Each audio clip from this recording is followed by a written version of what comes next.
Chanunite ovanju lava mahatara nimyaluke wamini heri waisi wafazavana nidiyaku se omuka dofiadia sehino fiarugako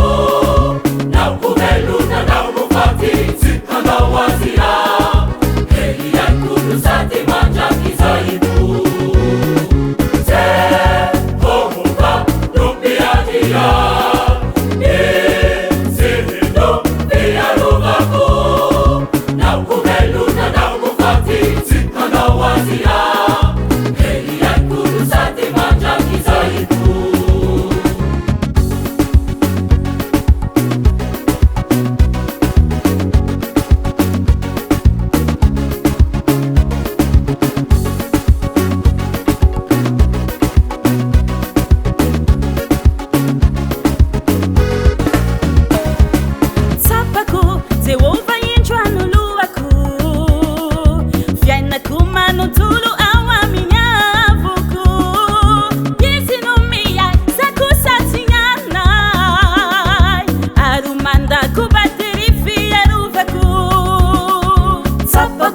Jehovah indra nuluaku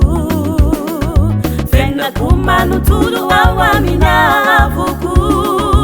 Izinumia takusatiana Harumanda kubaterifi aruvaku Jehovah dofiadia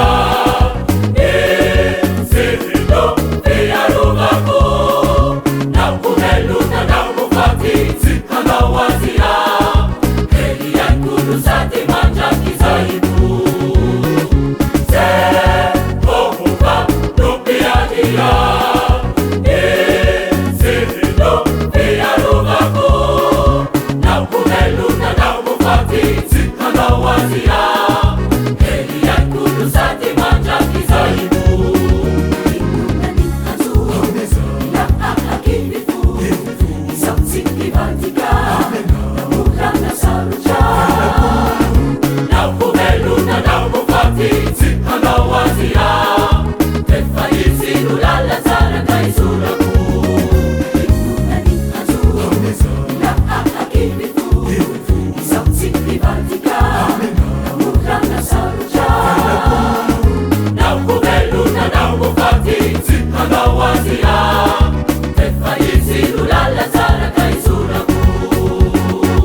Luna na mufati zikanawazia